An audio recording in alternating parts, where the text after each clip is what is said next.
Hi, my name's Dave Hooper. I want to tell you a story that began with an innocent question. Back when I was just a regular guy, I'd been a career entrepreneur with some successes and failures. In other words, by this point in my life, I'd been humbled. But we were okay financially, my wife had another son on the way, and life was pretty good. That was February of 2011, which was the last normal month I'd ever have. That's when I first took a closer look at 9/11 and found something astonishing, something that would change my life. This is the story of how one simple accidental question came to be, and how it led to another, and then another, becoming a research obsession that crashed my belief system and drove my marriage, relationships, and sanity to the brink of disaster, and how out from that brink came my awakening. You can't write or talk about it, you just have to see it to believe it, and that's why this film was born. So let's start at the beginning, when my eyes first opened. Looking into 9/11 by itself didn't bring on this spiritual awakening, but it was the first domino to fall. You're about to get a peek down the rabbit hole, but just a peek, just enough to see that there is one. So get ready, because you're going to see some things that will test your beliefs and your notion of reality. So why don't we ease into it? Because you know what it's like when you first open your eyes after a deep sleep. That first light can be intense.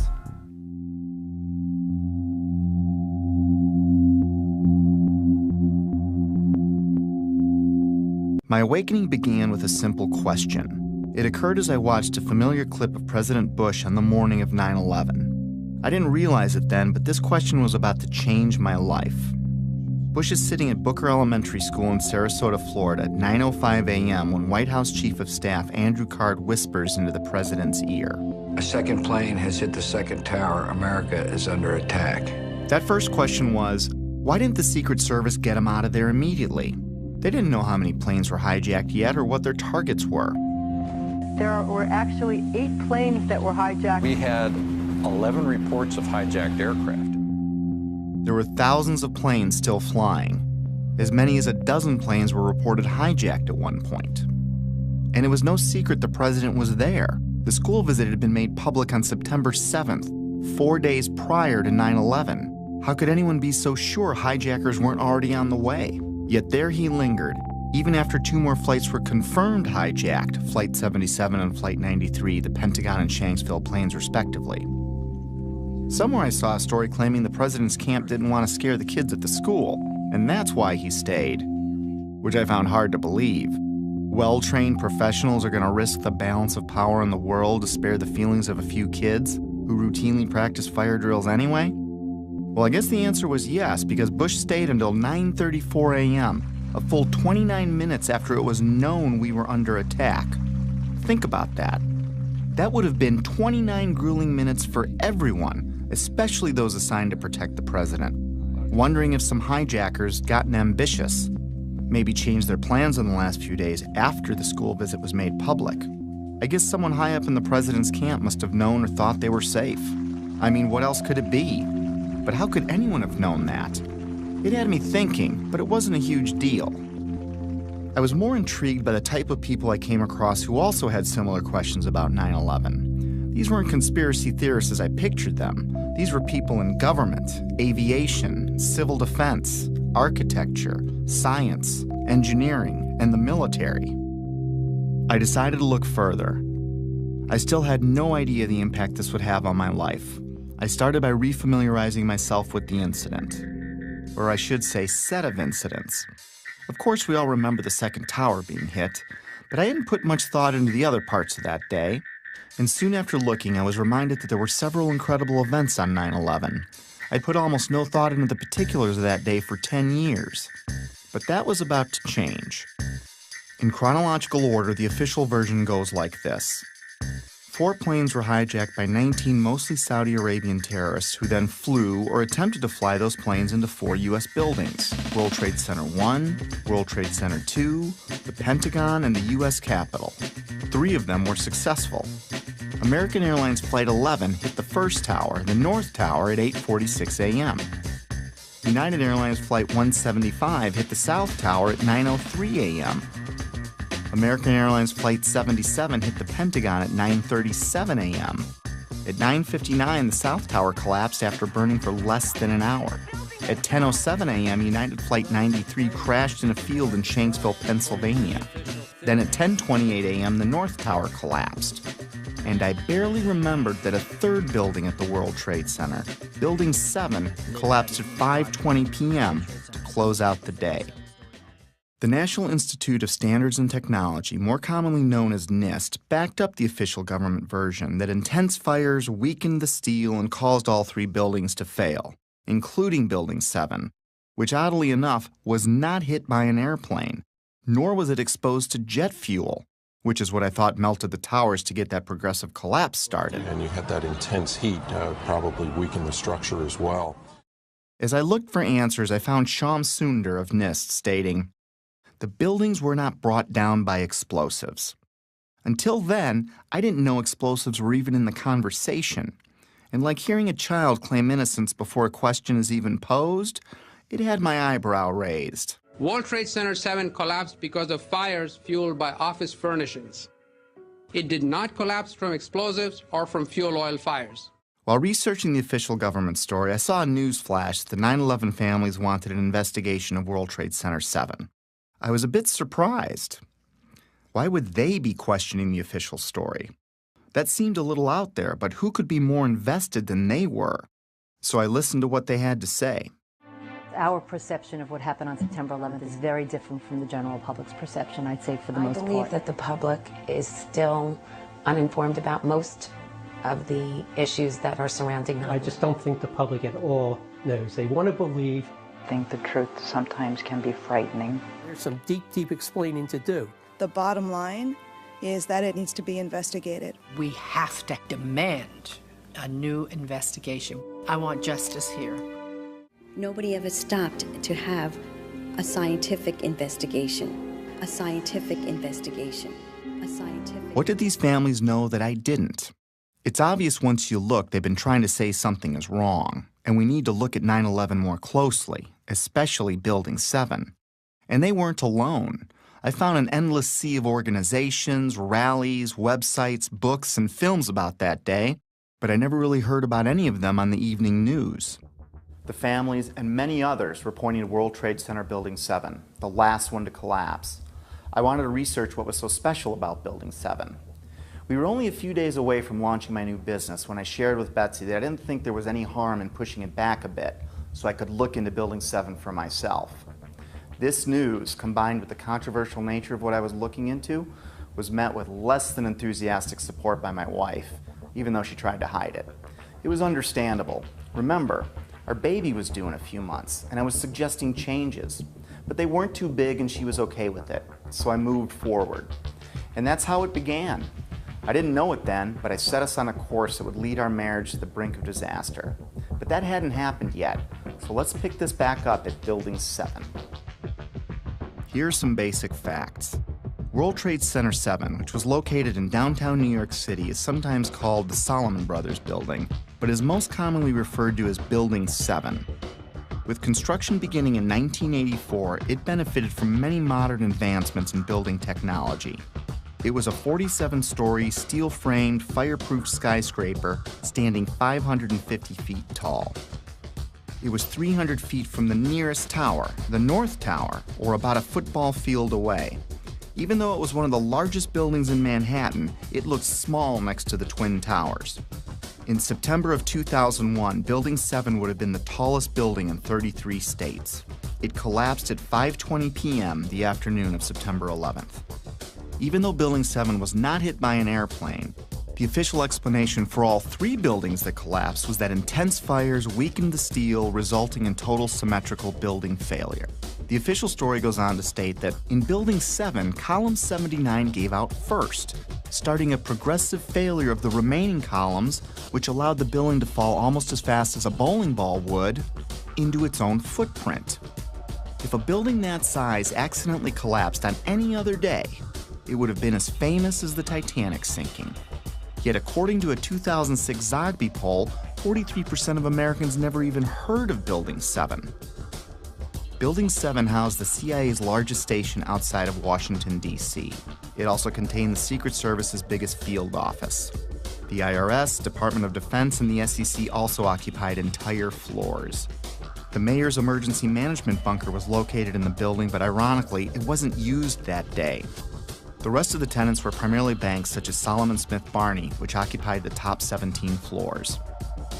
Many government and SEC documents for cases primarily against Wall Street banks, but also including WorldCom and Enron, were destroyed, crippling the investigation into thousands of cases.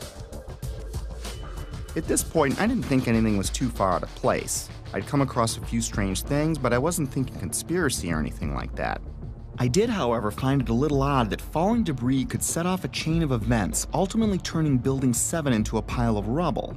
However, I really didn't understand the physics involved, at least not yet. But I didn't need to understand physics to find it pretty strange that the whole building would crash through itself. I've played with Legos. Tip over? Maybe. But to pile drive through itself didn't make sense. At least the Twin Towers were hit by planes, but no plane hit Building 7. Sometimes it's easier for me to tackle complex issues with simple metaphors, so I thought of a stove. Then I imagined what kind of materials would I need to add to the fire so that all 4 legs would collapse simultaneously, and I couldn't answer it.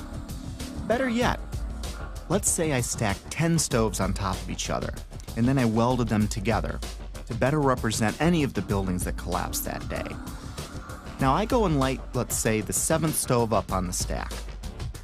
What could cause the 7th stove's legs to give out simultaneously and cause every other stove below it and above it to break apart into tiny pieces, crashing to a pile of rubble in a few seconds? And how could that happen 3 times in a row? After breaking it down, I felt a little pit in my stomach for the first time, but I assured myself that I must be missing something. With that said, it was time to take a crash course in high-rise fires. It seems that high-rise fires are more common than I thought. I found hundreds of them. According to a 2011 report by the National Fire Protection Association, there are an average of 110 fires each year in buildings over 13 stories tall. According to the report, between 2005 and 2009, there were 550 high-rise fires. Of course, there are many more all throughout history, but let's talk about some of the more startling ones. Sao Paulo, Brazil, the Joelma Building, 1974. Sparked by an electrical fire, the residential building burned twice as long as the Twin Towers, yet it stood. The underlying structure wasn't even weakened. In fact, it's still in use today. The MGM Grand, which is now Bally's in Las Vegas, Nevada, caught fire in 1980, killing 85 people. It's had a few facelifts and ownership changes, but the structure underneath was never compromised. It's still in use today. Los Angeles, California, 1988. What was then called the First Interstate Bank building burned for 3.5 hours. No structural failure at all. In fact, an insurance company moved in, and today it's known as the Aon Center. In 2004, the Parque Central building in Caracas, Venezuela, the country's tallest building, burned for 17 hours. The facade was repaired, and it is in use today.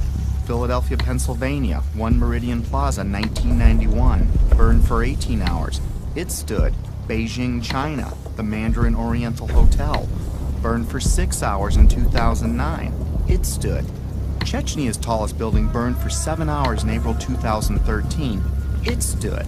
Dubai, Moscow, Zurich, and on and on. I was starting to see a trend. Fires don't melt steel or cause buildings to collapse. The World Trade Center has itself burned many times with no structural failure or weakening. Some significant dates include February 13, 1975, when the 9th to the 14th floors burned for 3 hours. No damage or weakening of the structure was recorded. The fire began in an electrical wiring closet on the 11th floor. Some fire department officials and building officials here say that there's no chance the World Trade Center could become a type of towering inferno. And in 1993, it survived a bomb detonated in a highly vulnerable area with no structural damage caused by the fires that resulted from the explosion. There was, of course, damage from the bomb, which had to be repaired, but through it all, the towers have always stood. Sometimes buildings do collapse because of structural failure, but it's usually a design problem or earthquake damage or a controlled demolition.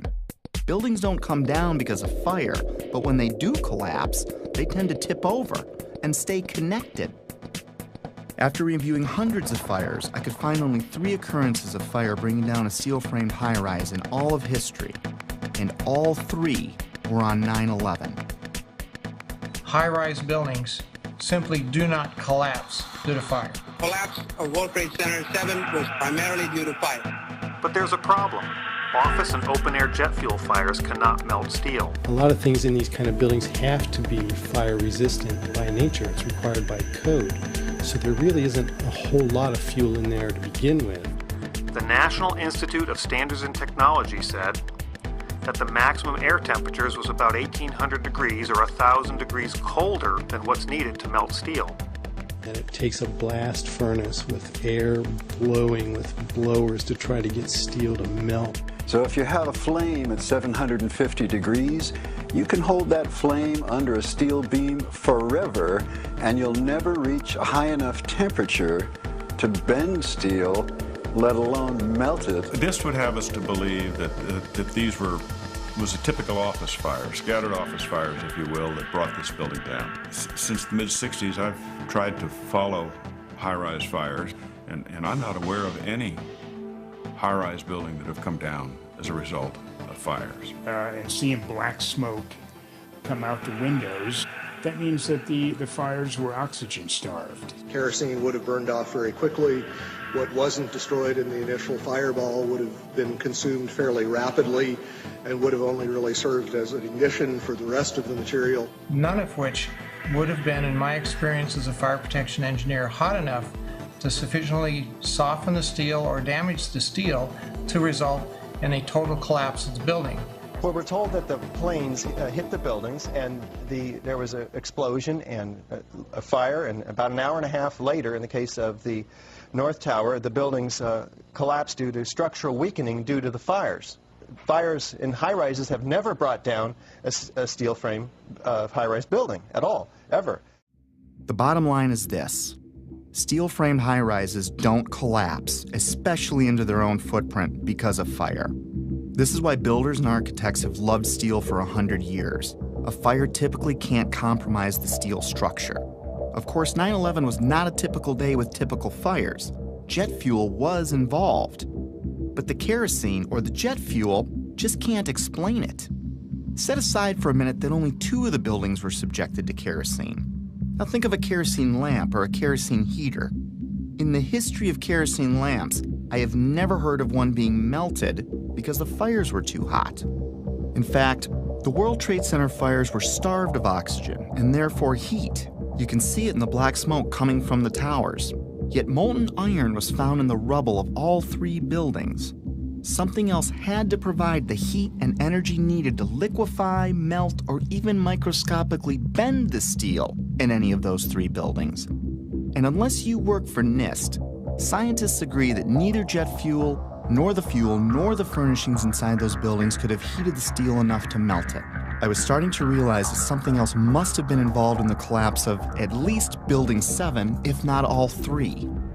Okay, maybe airplanes weakened the structure of the Twin Towers, which we'll be looking into more deeply later.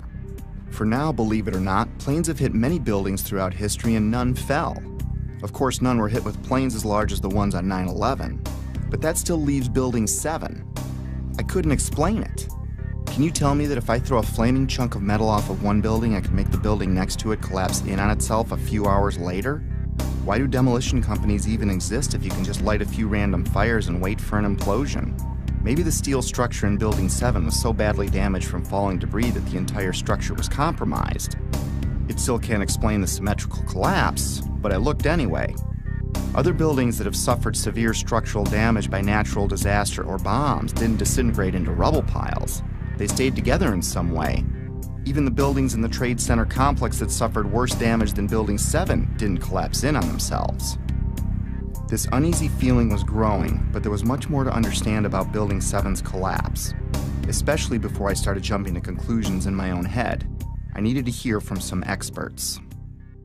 It just didn't add up, the way the whole thing sort of pile drove itself into the ground and all at near free fall speed. Collapses straight down into its own footprint at free fall speed. This is uncanny. There's 40,000 tons of structural steel designed to resist this collapse. This building had 40,000 tons of structural steel in its structural system, and that is intended to keep it from going anywhere. The animation sequence from the National Institute of Standards and Technology for their model, their mathematical model of the collapse of Building Number 7.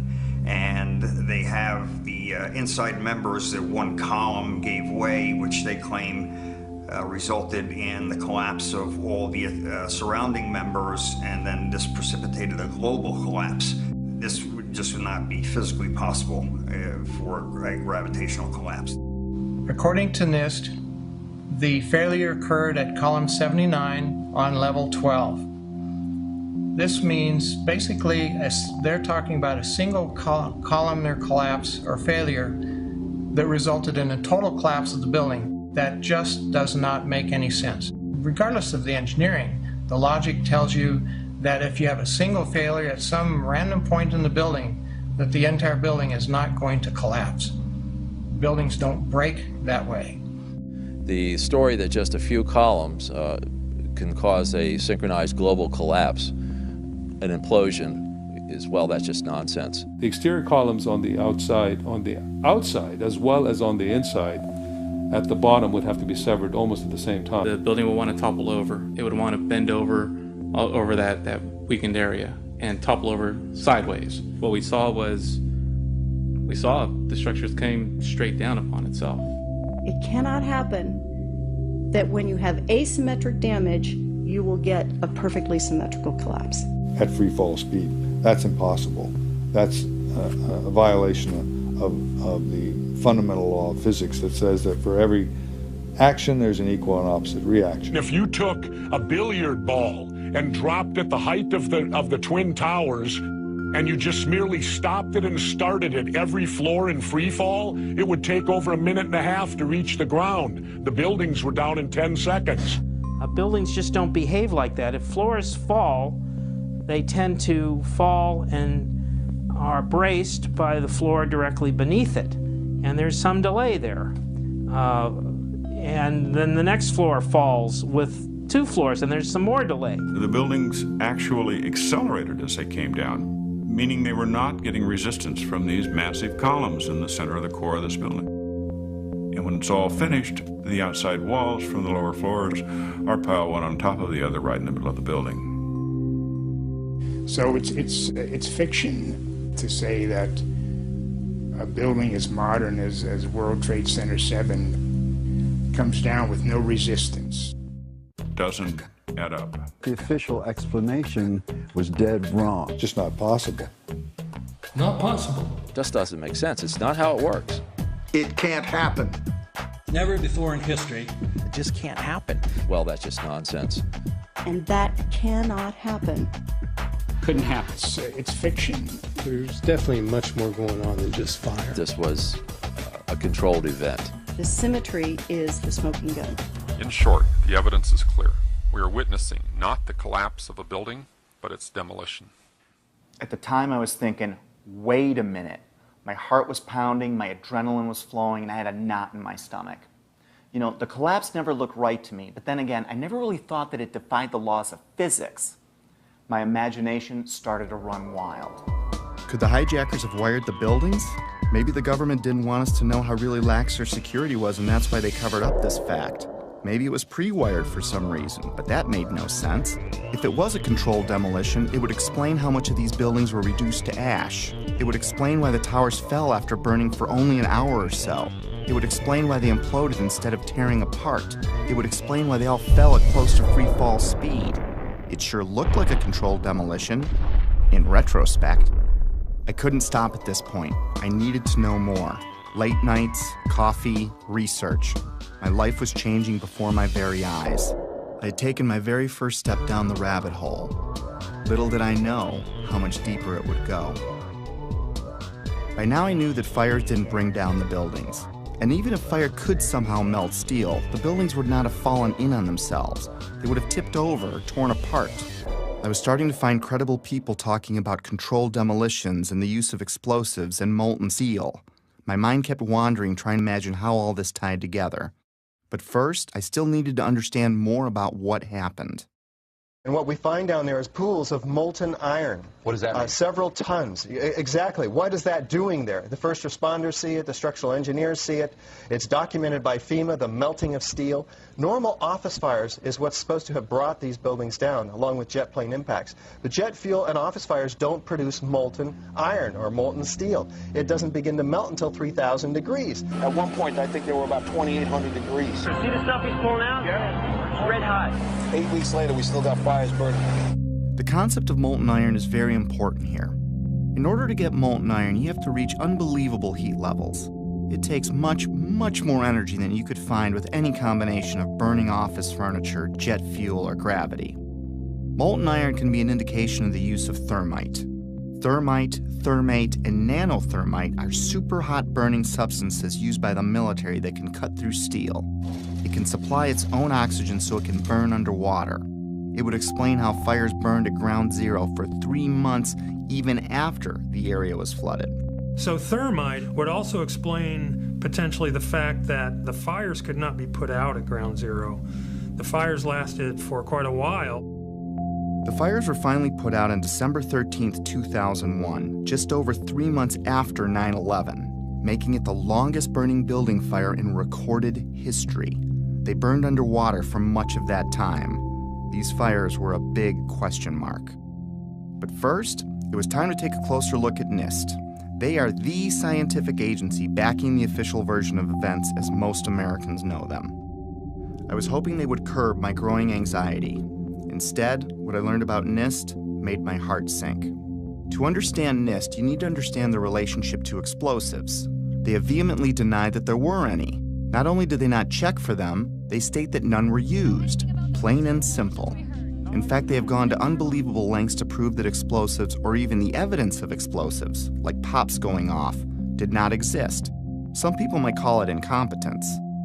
Others might call it selling your soul. NIST concedes that they found no evidence for explosives. So then we asked them, well, did you look?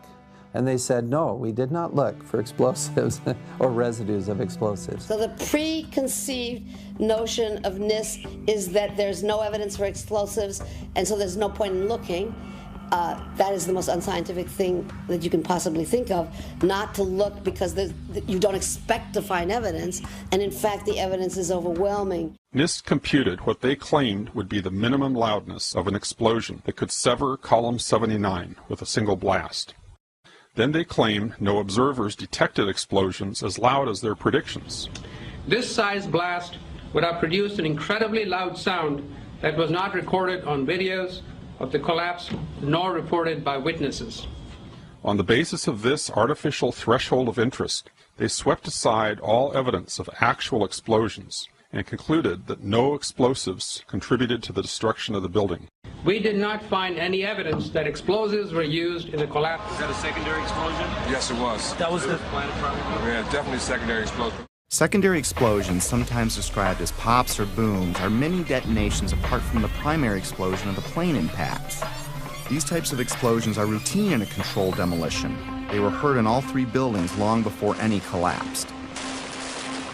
Like, it sounded like gunfire, you know, bang, bang, bang, bang, bang, and then all of a sudden, 3 big explosions. That sound was not picked up by any of the videos or witnesses that we have talked to. You heard explosions, like boom. We just heard one more explosion. That's about the 4th one we've heard. CNN is now reporting that there was a 3rd explosion at the World Trade Center. Equally unempirical is the treatment by NIST and Popular Mechanics of reports of explosions before and during the collapses. Both documents pretend that there were no explosions. Secondary explosion. We've got numerous people covered with dust from the secondary explosion. Okay, you get the point. Why was NIST denying these explosions? Why are they a big deal? Well, those explosions are a strong sign of a controlled demolition, but they're not proof positive of one. If it was a controlled demolition, there would be other signs like misfired explosives and particles in the dust. So their preferred method of dealing with this problem was to ignore or even deny the reports. Don Gross, one of the chief authors of the NIST report, was captured on film while he was making a public presentation, saying that he knew of absolutely no eyewitness who has said there was a pool of molten steel. I'm curious about the pool of molten steel that was found in the bottom of the towers. First of all, let's go back to your basic premise that there was a pool of molten steel. I know of absolutely nobody, no eyewitness who said so. Get down below and you see molten steel running down the channel rails. Like you're in a foundry. Like lava. From a volcano. The fires got very intense down there and it actually melted beams where it was molten steel that was being dug out. Underground, it was still so hot that molten metal dripped down the sides of the wall from Building 6. The premise that there was a pool of molten steel. I know of absolutely nobody, no eyewitness who said so, nobody who's produced it. I was on the site, I was on the steel yards, so I don't know that that's so. Then I was at the site 2 weeks after it happened with Governor Pataki, right? And they had to cease digging that day. You know why? They were finding pockets of molten liquid metal. In an office fire, you cannot generate enough heat to melt steel. And yet we have evidence of molten iron in the microspheres, in the rubble pile, and the metal pouring out of the side of the tower. About 7 minutes before its final destruction, almost an hour after the plane hit, molten metal was seen coming out of the northeast corner near the 80th floor. What was going on here? These guys at NIST are the official version. Office and jet fuel fires can reach about 1600 degrees under ideal conditions, but NIST said that the fires burned at 1800 degrees, which they claim was just enough to weaken and bend the steel, which led to complete failure of each building's infrastructure. But that still leaves us more than 1,000 degrees short of molten metal, which was found all over Ground Zero. They denied that molten metal existed, and they denied that witnesses heard secondary explosions going off. Even the NIST computer animation of Building 7's collapse is inaccurate, showing the outer structural walls crumpling in instead of coming straight down. The NIST report, on which popular mechanics and much of the press has relied, is not a scientific report. It is a political document. We need to have an investigation of NIST themselves. I believe that the reports that came out are not true. So the fact that NIST says that is absolutely, in my opinion, it's criminal. NIST wasn't looking for the truth. They were trying to hide it. But why? Were they asked to falsify their findings? I didn't think they came up with this on their own. When I see John Gross fidget and blush as he states there was no molten metal, I see a man that is doing what many of us do when we don't tell the truth. It's basic human nature.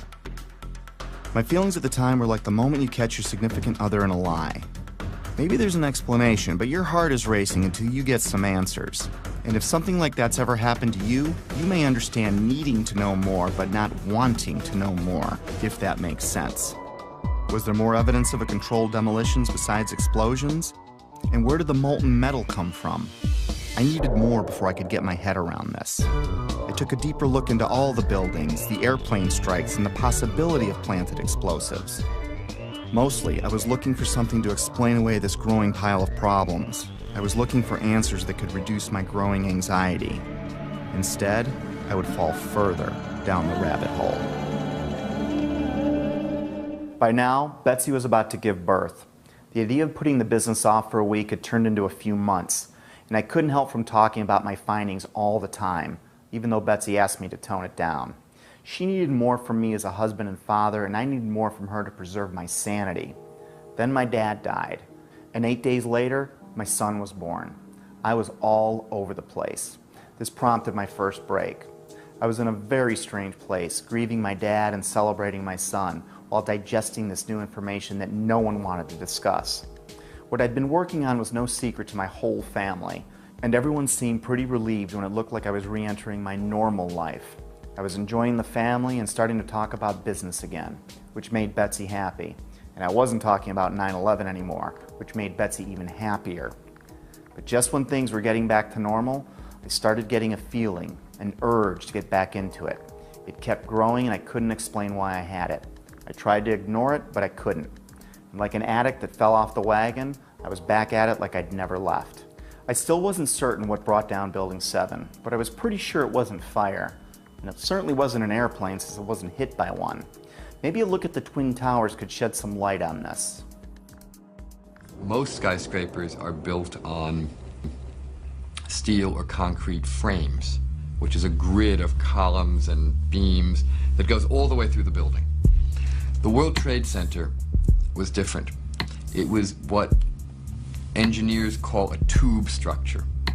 It was a very, very strong mesh of steel. There's a large central rectangle in each of the towers that contained 47 columns, and these columns basically were the primary structural support of the building. These 47, 48 columns are essentially the superstructure of a battleship. They're essentially a suspension bridge. There's no way that burning kerosene can ever affect these in the least, if only because of the radiator effect. The minuscule possibility that fire somehow brought all 3 buildings down was gone.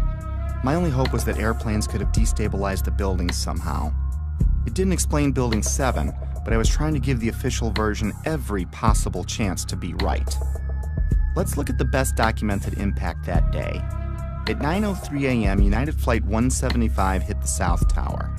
The majority of the jet fuel burned off in the initial explosion, but maybe there was an explanation for the collapse in the plane impacts themselves. The first interview I came across was of Frank DiMartini, the construction manager of the World Trade Center. The building was designed to have a fully loaded 707 crash into it. That was the largest plane at the time. The building probably could sustain multiple impacts of jetliners because this structure is like the mosquito netting on your screen door. The jet plane is just a pencil puncturing that screen netting. It really does nothing to the screen netting. But the largest aircraft flying today, at least commercially, the 747, fully loaded, is on the order of 300 tons. So if you think about a 300-ton element crashing into a building that's been designed to carry 13,000 tons, you can see that an aircraft crashing into the World Trade Center would probably not do anything. We designed the buildings to take the impact of the Boeing 707 hitting the building at any location. But the plane had already hit. And what I noticed was the lights were still on in the lobby. That led me to believe that the plane never got to the core columns because the feeds for all these transformers feeding all the light and power in the towers were adjacent to the core columns. Those aircraft and those fires could not cause those buildings to come down in that way. The idea that airplanes could have destabilized the buildings never made much sense to me. The Twin Towers were like a solid iron rod coming out of the ground, supported by another steel building surrounding it. Let's use another metaphor to clarify what I mean. Let's assume a stop sign is like one of the towers. The post is the core and the thin shield of the sign is the Trade Center's outer mesh. If you shot a bullet through the stop sign, the bullet would go through the outer shell and the inner steel core that holds it up. Is the structure weakened after the event? Is it possible for the sign to implode in on itself, partially turning to dust? Does it matter if it was a flaming bullet that exploded on impact? Could the sign ever collapse in on itself? The plane impact still can't explain the near free-fall speed of all 3 collapses, but I had to look. So if it wasn't fire and it wasn't airplanes, then it wasn't natural. Maybe I needed to look for things that can make something like this happen. And holding off on the who and the why, for now. One step at a time. And it's my expert opinion, as a demolition expert, I was trained by the best the U.S. government has. I served 3 years on Underwater Demolition Team 12. 2 years I was attached to SEAL Team 1. And when I look at the buildings and how they fall and the way they fell, they couldn't have come down without being assisted in some manner. The only way that a building can accelerate as it collapses is by having pre-engineered, precisely timed, and precisely placed explosives. In other words, controlled demolition. The collapse of the building was caused by controlled demolition. In fact, the evidence shows very strongly that there were explosives used in the way the buildings came down. We started running, floor by floor, instead of popping out. It was if they had detonated. Yeah, detonated. They were planned to take down a building. Boom, boom, boom, boom, boom, boom, boom, boom. All the way down. Explosives are used to demolish buildings like this in just seconds. Okay, so it's a controlled demolition. What's the problem with that? Let's just think about this. Controlled demolitions cannot be engineered and rigged in a day. It takes months. And therefore, this event must have been planned in advance. Controlled demolition is used to bring unwanted buildings neatly down into their own footprint. It's part science and part art. Through the placement and synchronization of many different types of explosives, demolition companies can control how and when any building falls. Some are brought down or pulled in a plain Jane fashion, and others as a pyrotechnic show for an active audience. There are many more, but let's look at 8 typical signs of controlled demolition. We've already covered a few of them. We know the buildings fell at near freefall speed and the collapses were symmetrical. Anyone can see that with the naked eye. We already established people heard explosions, but it was confusing to me. And of course you're going to hear loud noises as a building collapses. This needed further investigation. By now I was only going to trust my own eyes when it came to researching 9/11. I think it's too important an event to let someone else tell you what to believe about it. But I'm getting ahead of myself. There are 118 documented testimonies of explosions heard from firemen and other first responders alone, which took a court order to be released, and that doesn't include the maintenance employees or regular tower workers. After analyzing locations and timestamps, I broke explosions into 3 categories. Impact synchronized booms were explosions seemingly timed with the plane strikes in the seconds before and after the collisions. Pre-collapse pops were explosions heard all over the buildings from the time of the first plane impact until Building 7 fell. The final booms and crackle are the main body of explosives, which are detonated over the span of a few seconds, leading up to and through the collapse. It seems that explosives went off in different parts of the Trade Center when each plane hit. William Rodriguez, a 20-year maintenance employee of the Trade Center who was decorated for saving many people that day, was in the building when the first plane hit. Let's hear what he and a few others had to say about a subterranean explosion coinciding with the first plane hit. It was a huge explosion that came from under my feet, meaning that it came from the sub-levels between B2 and B3. And then there was a huge explosion at the top of the building. You could hear the difference from the bottom and all the way through the top. They were having coffee in the World Trade Center when the first plane struck. And all of a sudden it sounded like, I don't know where the subway is, but it sounded like a subway collision, a bomb. Just got out of the tunnel and it blew. The subway tunnel? Yeah. Yes, I was right there. I was down in the basement, came down, all of a sudden the elevator blew up, smoke. I dragged the guy out, his skin was hanging off, and I dragged him out and I helped him out of to the ambulance. What that man is describing sounds like an explosion, not jet fuel dripping down elevator shafts, as stated in the official version. Why did so many people hear an explosion below ground? A collision above might crack or break some windows, but I didn't understand how that could tear up the lobby, especially when you consider the base of the building would have felt the least amount of vibration as the shockwave was absorbed by the 95 floors above it. Remember, these images are from before the second plane strike, meaning these images were recorded between 8:46 and 9:03 a.m. The only thing that had happened so far is a plane impact around the 95th floor of this building.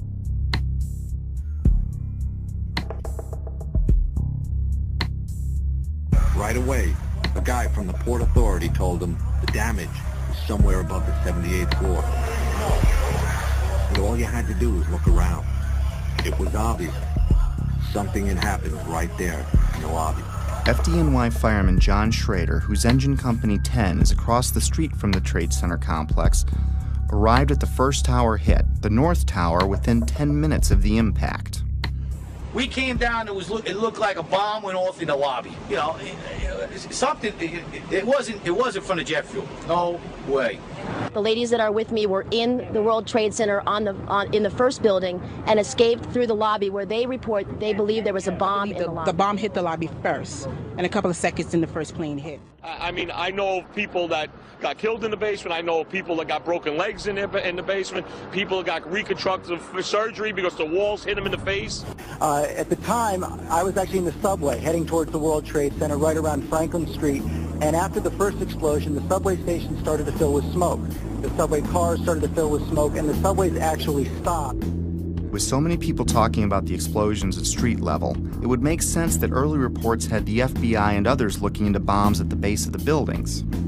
Apparently what appears to happen was that at the same time two planes hit the building, that the FBI most likely thinks that there was a car or truck packed with explosives underneath the buildings, which also exploded at the same time and brought both of them down. Reason to believe that one of the explosions at the World Trade Center may have been caused by a van that was parked in the building that may have had some type of explosive device in it. I spoke to the chief of safety for the New York City Fire Department. He received word of the possibility of a secondary device, that is another bomb going off. There was another explosion which took place. According to his theory, he thinks that there were actually devices that were planted in the building. Jenny Carr was recording a business meeting near the Trade Center at 8:46 a.m. on 9/11 when we hear the basement explosion. 9 seconds later, we can hear the first plane hitting the North Tower.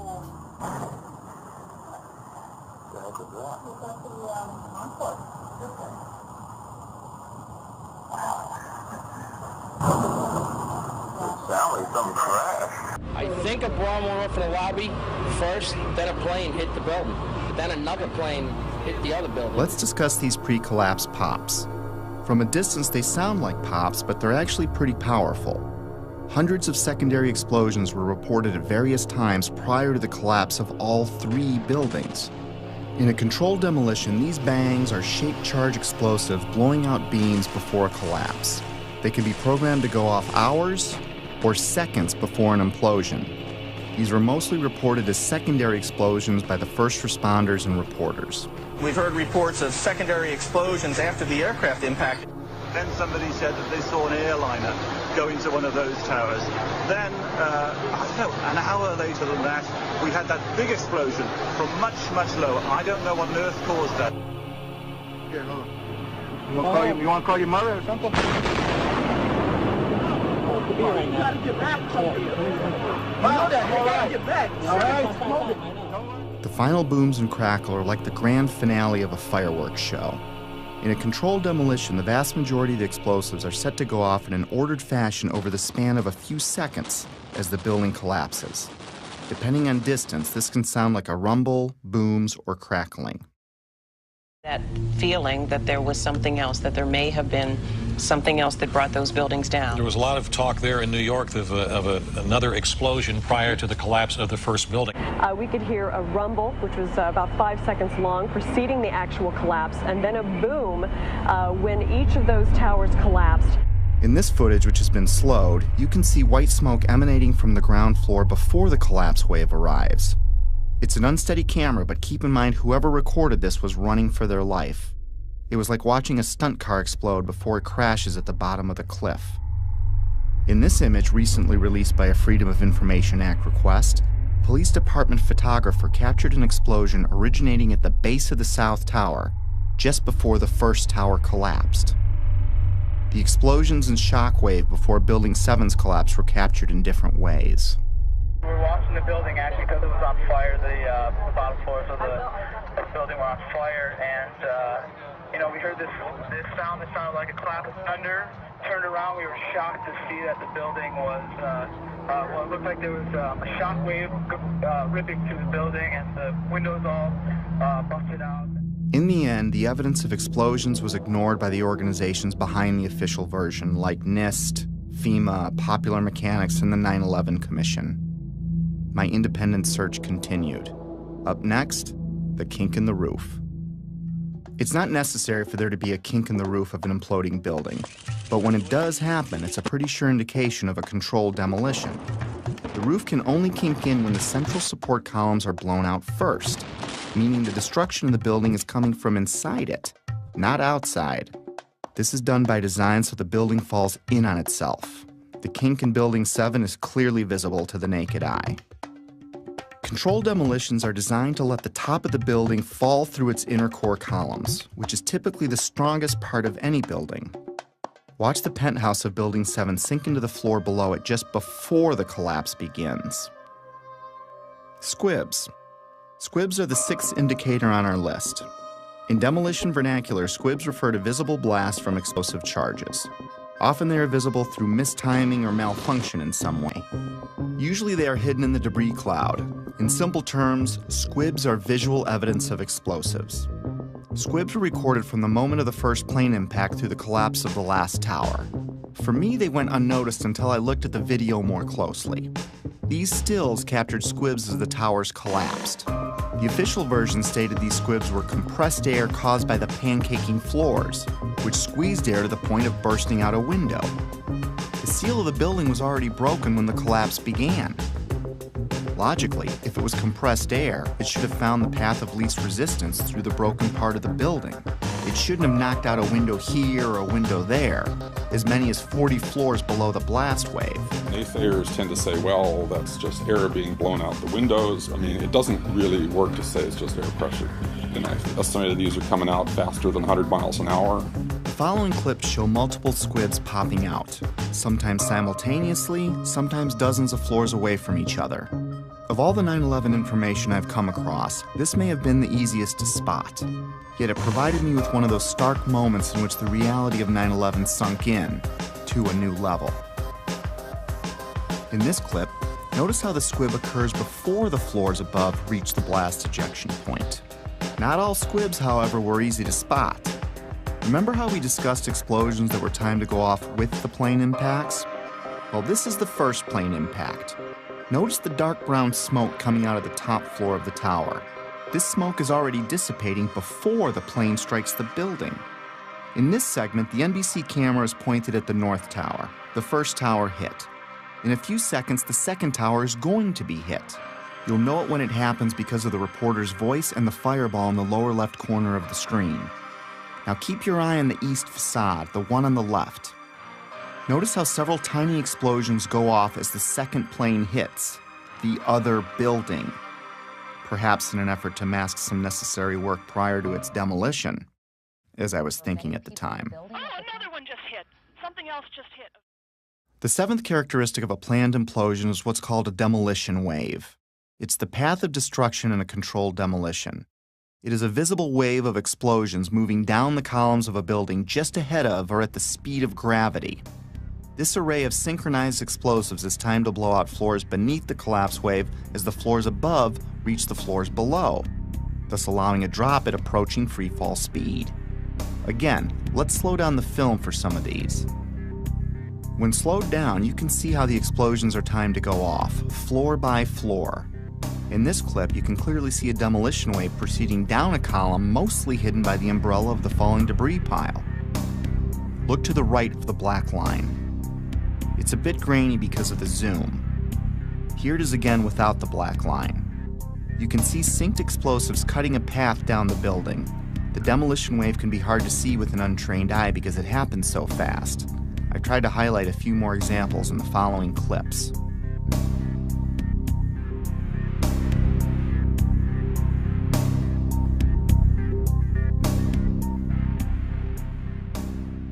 Often buildings being demolished will have a mesh around them to keep projectiles from shooting away. In the case of the Twin Towers, there were thousands of pieces of steel jettisoned out much further than they could have if it were a gravitational collapse. Some pieces were ejected laterally over 600 feet. Some of these pieces weighed several tons. Let's listen to what a few experts had to say on the topic. Window mullions and things went up and out. That kind of stuff can't happen with just pure air pressure of floors getting sandwiched together. Large, multi-ton beams were hurled hundreds of yards laterally. Gravity works vertically, not laterally. The fragments which are being, which is coming out of the tower, obviously being kicked out by an explosive action. And here it is trailing white smoke the whole time. It really is indicative of some kind of explosion. I'm no physicist, but if this was a gravitational collapse, there is no way that multi-ton beams can land 2 football fields away. I've lived in high-rises my whole life, and I've dropped things off my balcony, things like shoes and computer monitors. All they do is fall straight down. Even aerodynamic items like plates never ended up across the street. In some of these clips, you can see projectiles actually propelled upward, forming an arc. If this were a gravitational collapse, pieces could not be shot upward. And consider the pieces we see. The small pieces weigh a few pounds and the biggest pieces weigh several tons. In this clip, a multi-ton steel box column had so much lateral force that it pierced the building across the street. To give you an idea of its size, here you can see a construction worker standing at the base of the box column being installed. If I can't chuck a shoe more than 150 feet from the 50th floor of my building, how much force do you need to get a multi-ton steel girder to triple that? I could pretty much rule out a gravitational or progressive collapse with the physical dynamics I'd seen with my own eyes. And I found it ironic that the only part left standing was the base of the building. Even though the whole building landed on it, it was the only part of the building whose columns did not become dismembered. Perhaps that says something about the difficulty in wiring the atrium of the towers. And maybe these columns at the base did what the rest of the building should have done, and that is stay together in some way. Just a personal observation I'd made at the time. Of course I've been wondering how the hijackers wired the buildings. It was the only thing that still made any sense, even if barely. But I stopped wondering how the hijackers did it when I learned what was found in the Ground Zero dust. Even though the cleanup and removal of the Ground Zero evidence began within hours of the attacks, not all of it was removed. Many different dust samples were analyzed by scientists all over the world, and what they concluded put the final nail in the coffin of the official story for me. We touched on thermite earlier, but we're going to look into it more deeply for reasons you'll soon understand. Thermite is a chemical mixture, usually of metal oxide and aluminum powder, with several variations. It's often used in fireworks, underwater welding, and military weapons. It can also be used to cut steel beams. When thermite is detonated, it leaves traces of itself in the debris, like perfectly round microscopic spheres of iron, and unexploded thermite itself, both of which were found in the Ground Zero dust. The fact that explosive residue was found in the dust didn't surprise me, at least not by now. I already knew in my heart it was a controlled demolition. What rocked me was the type of thermite found. You see, it was a special type of thermite called nanothermite, and it meant that the odds that the hijackers could have done this dropped to near zero. My belief system kept taking more hits, which we'll discuss in a bit. For now, though, let's have the experts walk us through the basics. In 3 different samples from 3 independent researchers, the R.J. Lee Company, the USGS, and Dr. Stephen Jones's work. All 3 separately found these microspheres. As much as 6% of the World Trade Center dust consisted of tiny, previously molten iron spheres. You cannot get a perfectly round sphere of metal from the building tearing apart. The only way you can get that is by starting with a molten liquid. Then the hydrostatic pressure will create the perfectly round sphere as it solidifies. So what produced all that molten iron? Well, it has in it the chemical evidence of a special incendiary, which is thermite, a high-tech incendiary used to cut through steel like a hot knife through butter. These spheres have iron, aluminum, fluorine, manganese, very unusual elements associated only with thermite. And there's small chips of unignited thermite as well. In the dust, we found what we characterize as unreacted thermitic material in the shape of some very tiny red-gray chips. We captured the residue after the material had been heated. The red-gray chips, as we ignite them, produce spheres that have iron and aluminum, just like we see in the dust in abundance. And the composition was very, very similar. And that led to the conclusion of the paper, which was we've got some form of thermite in these red-gray chips. What I can confirm also is that these chips, the red layer is thermitic. It does produce molten iron. Heard this argument that somehow perhaps someone seeded these samples with nanothermite. There have been some that have argued that these red-gray chips could be paint of some form. I've also heard the argument that perhaps the falling buildings just generated this nanothermite. Well, no. So it wasn't, the red-gray chips are not the primer paint that was used on the WTC steel. These chips are not naturally occurring. They are not going to form because some materials fall down in a building and touch each other and get compressed together. That's just not what this material is.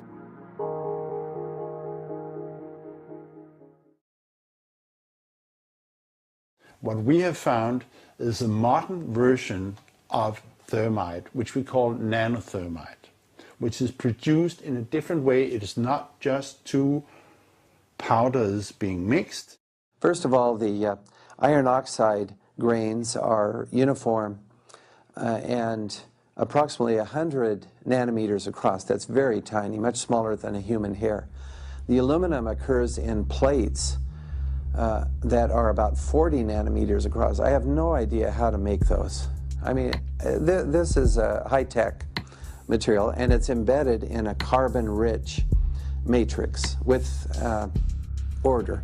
These red-gray materials have very orderly sheets containing aluminum. This is a material that is made up of nano-sized particles that are all very uniform, very symmetrical.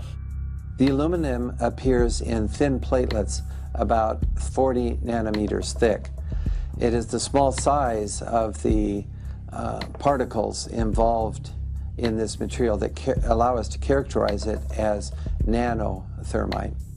These really are sophisticated materials and probably only developed in a laboratory. This is very high-tech thermite, nanothermite. It's not found in a cave in Afghanistan. It's produced in very sophisticated Defense Department contracting laboratories. We compared our spike that we got with a spike from known nanothermite, which is produced at a military laboratory. Their measured energy released with known nanothermite was less than these red-gray chips. What we are dealing with, I think, in World Trade Center is modern military material which is unknown to the general public. It takes steel and it creates molten steel. So it takes beams of steel and it turns it into molten steel, and it just everything underneath just sinks into the ground like what you saw. And it is a special U.S. military grade weapon. So the military uses it for a number of different applications. Okay? It is a military grade weapon. It's not something you could make ever.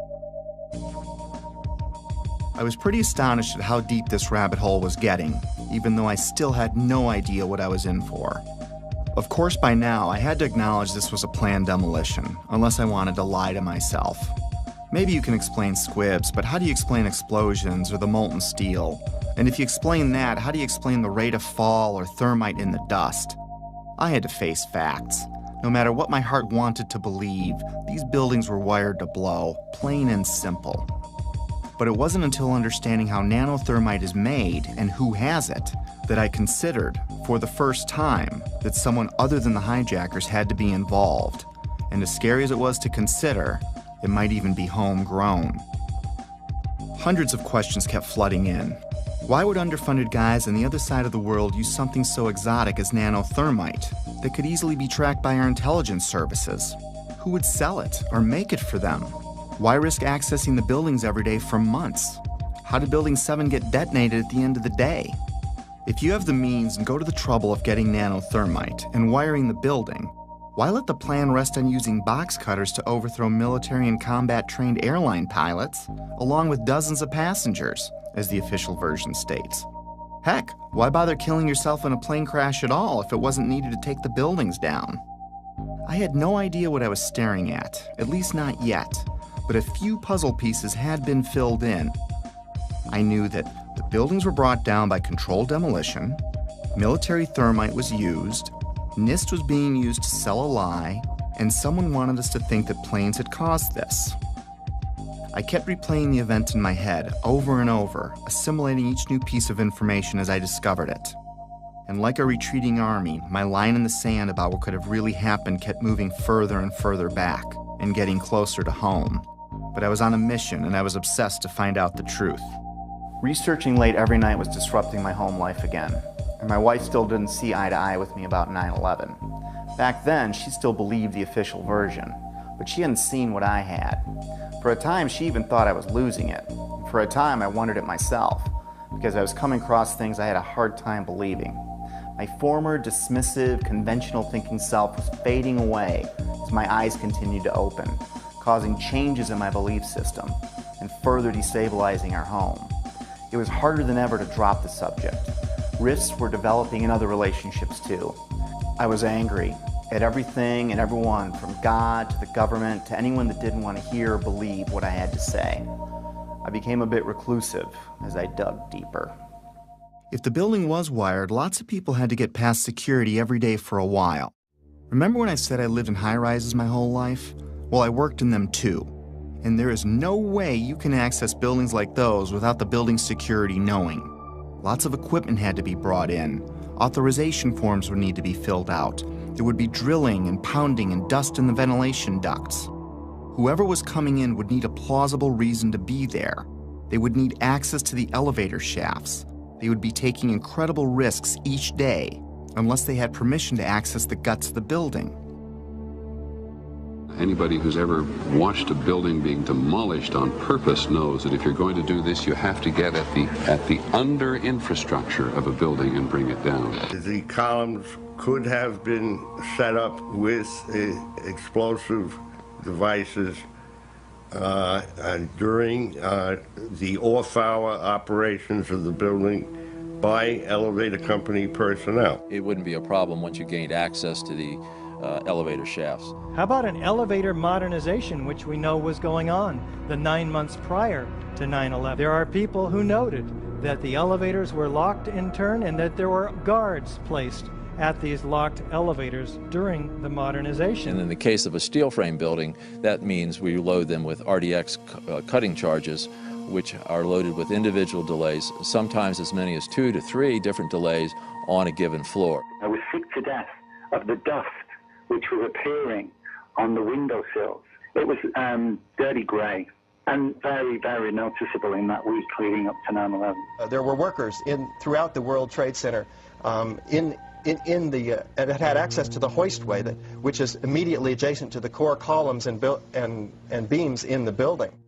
The fact that there were visitors, like engineers of some kind, wandering around the floors, carrying toolboxes and cables and so on. We're talking about several tons of nanothermite and ordinary thermite.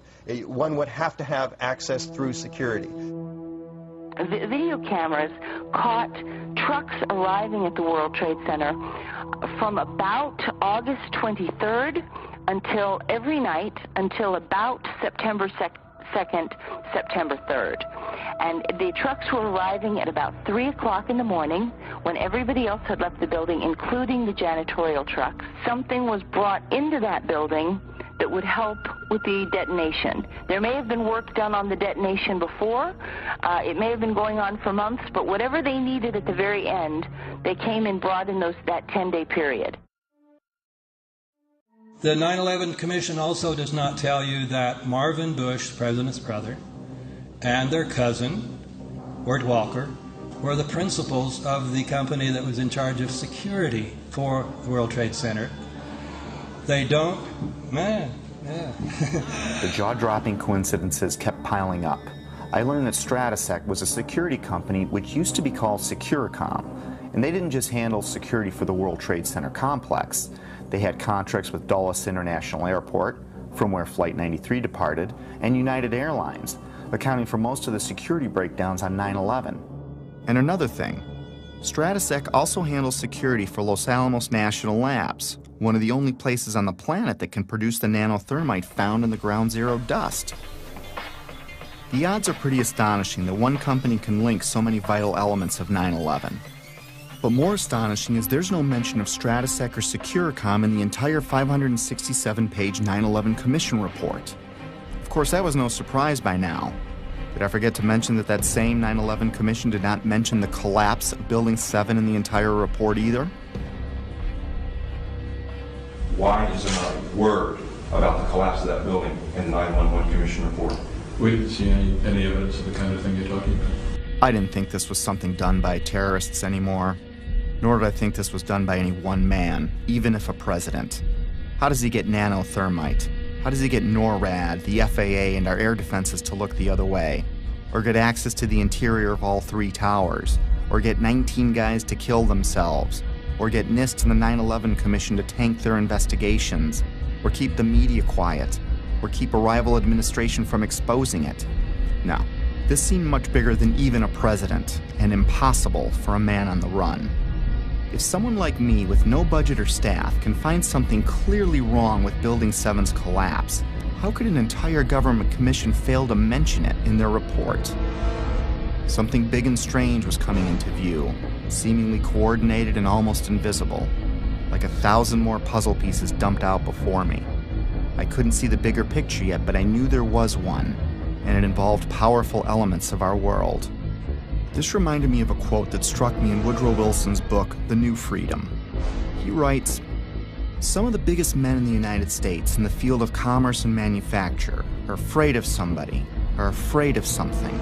They know that there is a power somewhere so organized, so subtle, so watchful, so interlocked, so complete, so pervasive, that they had better not speak above their breath when they speak in condemnation of it."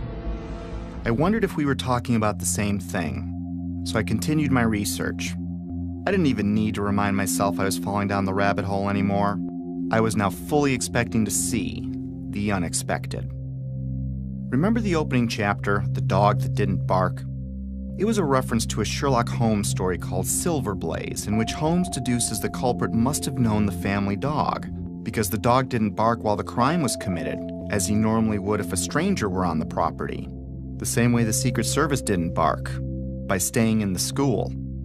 The same way real watchdogs like the 9/11 Commission, NIST, and the media didn't bark either. Lots of people, including politicians, the media, and emergency workers on the ground, knew Building 7 was going to come down well ahead of time, as impossible an event as that was. But even then, they said, hey, you got to stay behind this line because they're thinking about taking this building down. They're not sure if it's stable or not. So they were holding a line off because they had knowledge that something was going to happen. That by noon or 1 o'clock, they told us we had to move from that triage site up to Pace University, a little further away, because Building 7 was going to come down or being brought down. Did they actually use the word brought down, and who was it that was telling you this? The fire department, and they did use the word, we're going to have to bring it down. Keep your eye on that building, it'll be coming down soon. I didn't hear any creaking, or I didn't hear any indication that it was going to come down. And all of a sudden, the radios exploded, and everybody started screaming, get away, get away, get away from it. And the whole time, you're hearing thum, thum, thum, thum, thum. So, I think I know an explosion when I hear it. We are on the phone with New York Fire Department Lieutenant David Restuccio. Can you confirm it was number 7 that just went in? Yes, sir. And you guys knew this was coming all day? We had heard reports that the building was unstable and that it eventually would either come down on its own or it would be taken down. And we were in a building in which we were trapped for about 10-15 minutes, and we set up headquarters at 75 Barclay Street, which was right there with the police commissioner, the fire commissioner, the head of emergency management, and we were operating out of there when we were told that the World Trade Center was going to collapse. The World Trade Center was going to collapse. It was going to collapse. It was going to collapse. But it was the media's pre-knowledge of Building 7's fall that was much more telling. Several news outlets around the world reported the collapse of Building 7 long before it happened. I listened closely to these segments. Considering Building 7 wasn't hit by an airplane and no high-rise has ever collapsed because of fire, how was it that all these different news agencies reported it before it happened? How can anyone report there has been an improbable accident before the accident happens? Now, more on the latest building collapse in New York. You might have heard a few moments ago, I was talking about the Salomon Brothers building collapsing. And indeed it has. Apparently that's only a few hundred yards away from where the World Trade Center towers were. That one of the other buildings, Building 7 in the World Trade Center complex, is on fire and has either collapsed or is collapsing. That has structural damage as well.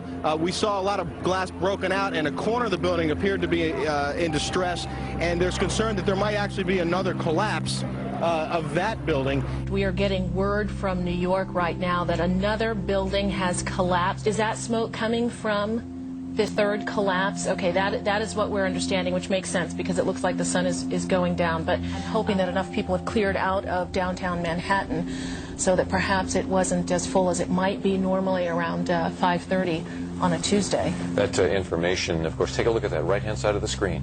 It's going down right now. There it is. Yep. It went down. Brown building, the tall one, is number 7 World Trade Center. Heard several reports from several different officers now that that is the building that is going to go down next.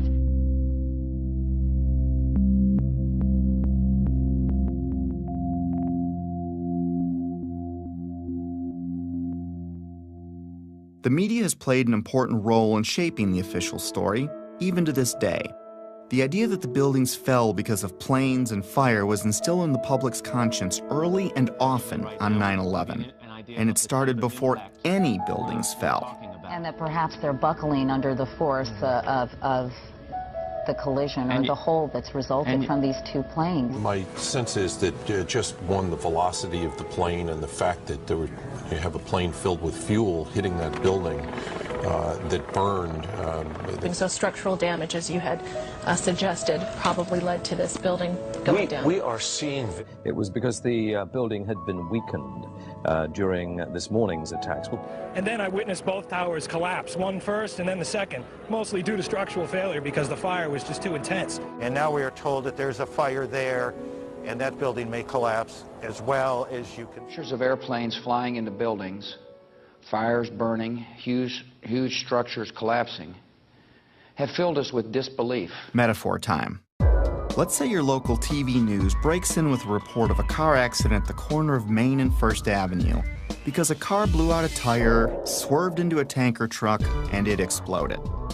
Now your office is at that corner, so you go out and look, but everything looks fine. You flip stations and other stations are reporting it too, using different wire services even. As you stare out the window wondering where there's another Main and First Avenue, a car drives into a parked gas truck and it explodes. Have you witnessed a miracle or a staged event?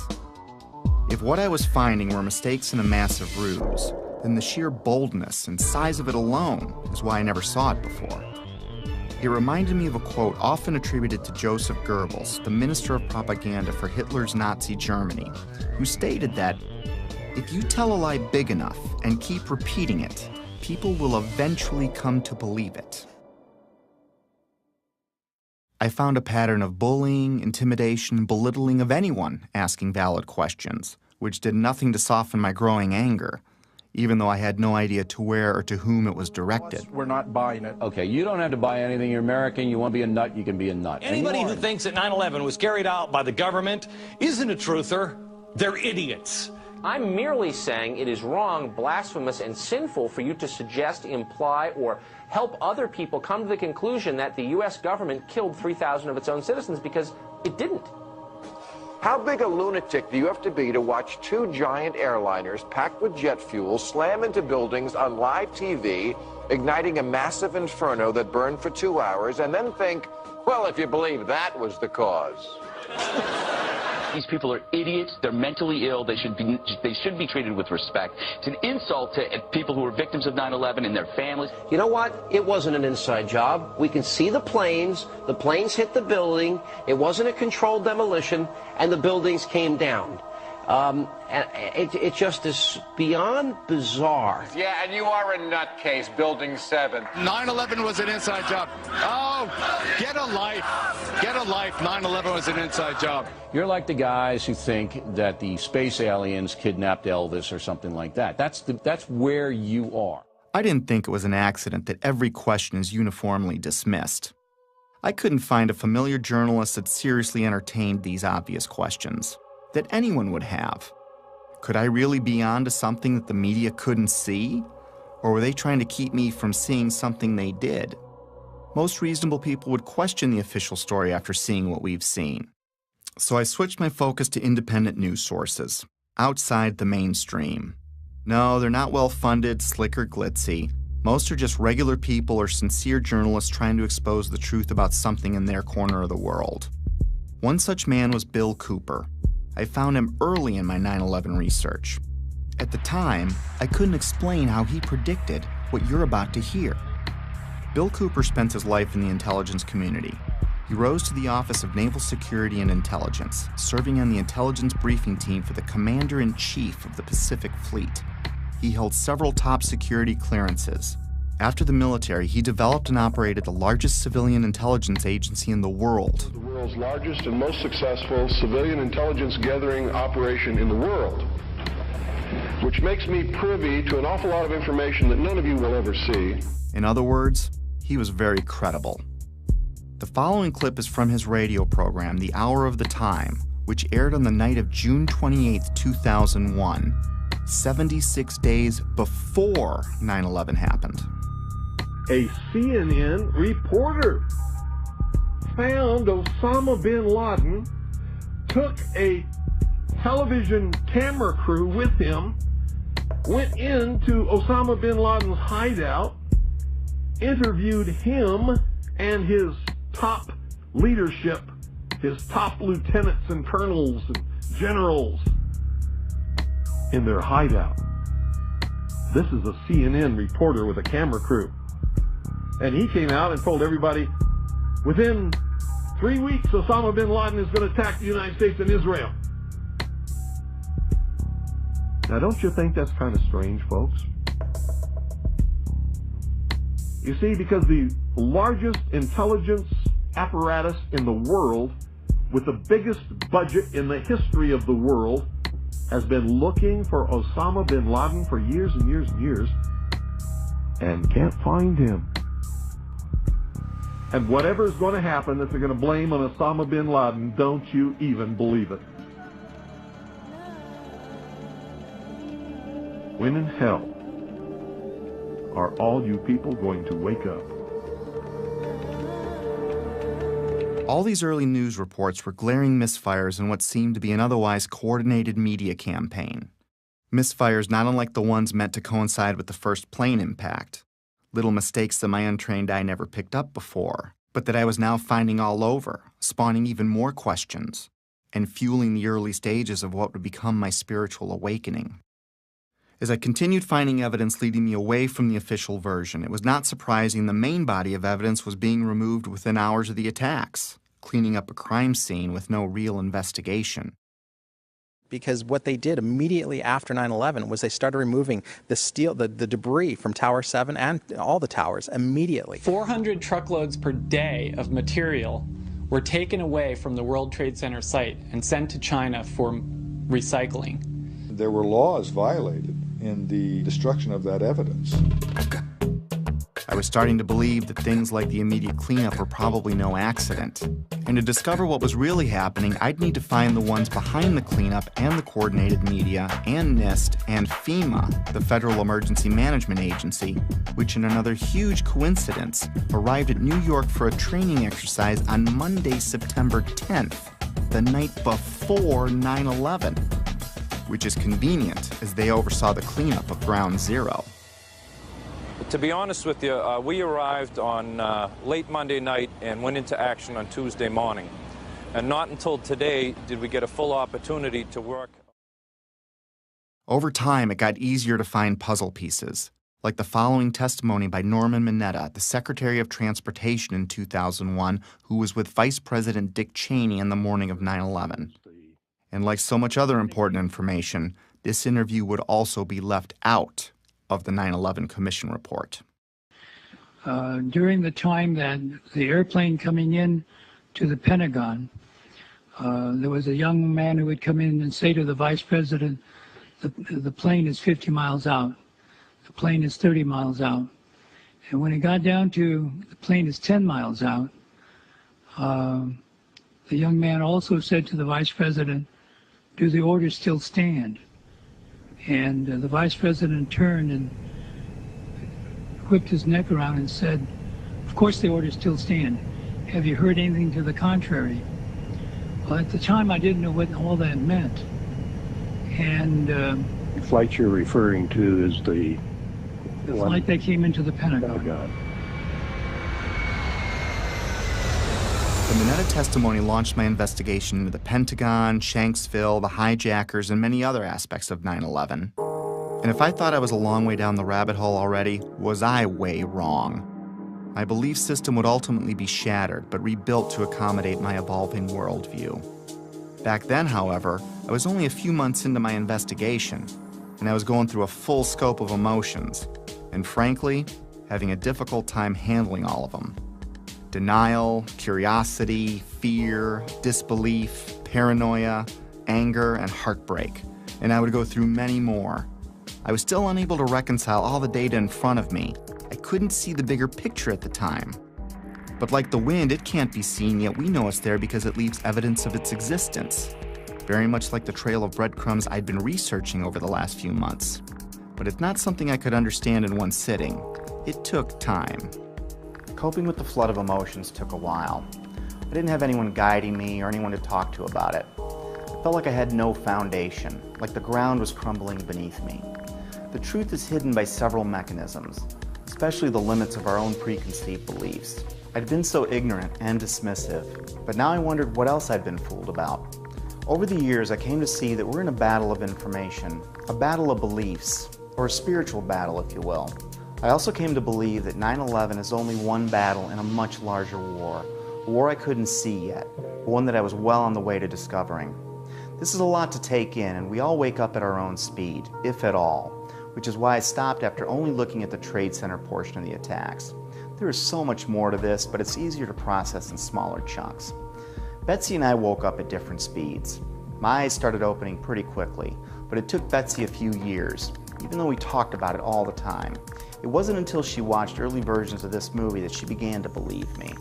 I clearly remember the day in June of 2013 when she came voluntarily and shared her own thoughts about her own 9/11 research, something she'd never done before. And I knew by talking to her that her eyes were finally opening too. It probably saved our marriage. Getting past that stumbling block opened the door for us to reconnect. If there's a pit in your stomach, don't be overwhelmed or scared. Whatever's behind all of this has been there for a long time, and I'm sure you've lived, loved, and laughed in that time. And you still will. The shock will wear off, and what will be left is a much better understanding of how the world works, which makes the bad guys' jobs harder. Over time, the discomfort and confusion subsided, and I went back to my life, with clarity and new hope for what's ahead. Today, I'm able to laugh and be happy and look forward to the future like everyone else.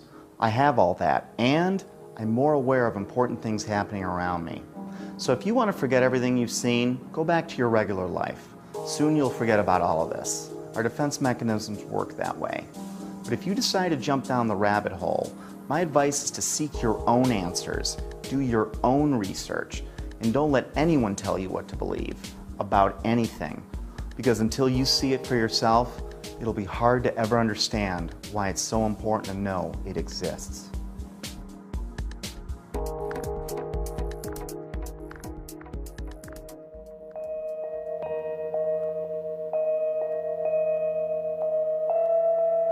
I'm not trying to alter anything, just illuminate it. From the moment of birth, all we know is the thirst. These devils trying to make the river flow in reverse. All my people on the rooftop, all my people on the ground. Did you really think I came to bring peace? I came for blood to rain on these streets, bang on these beats till we're all away. They ain't got the balls to haul us all away. Shout out from the rooftop, God is great. All these wannabe cobras just guard the snakes. I'ma shine the light, watch them cower in shame.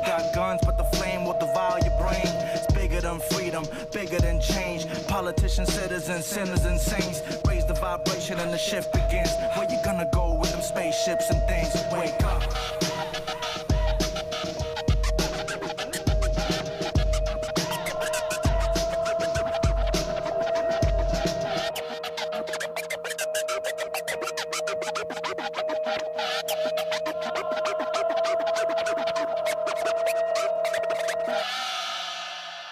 In the kingdom of the cowardly lions, undoubtedly the tyrants and keepers of the sleeping giants. From the minds to the Zionists and overnight messiahs, setting fire to the fire, cause I'm preaching to the quiet kids, speaking in defiance. Read through the lines, keep your eyelids open if you're blind to the science. Can incite riots without violence, cause Lord willing no one killing them with kindness. Raise a train to invade our neighbors, paid renegades, take aim at the natives. No hiatus from these faith crusaders, stage all out wars in the name of the creators. Is it all cause they hate us or underestimate us? Why, Lord, do you forsake the poor like racists? Agents of Satan with the faces of saviors, but it takes more than Green Berets with AKs to save us. Trust.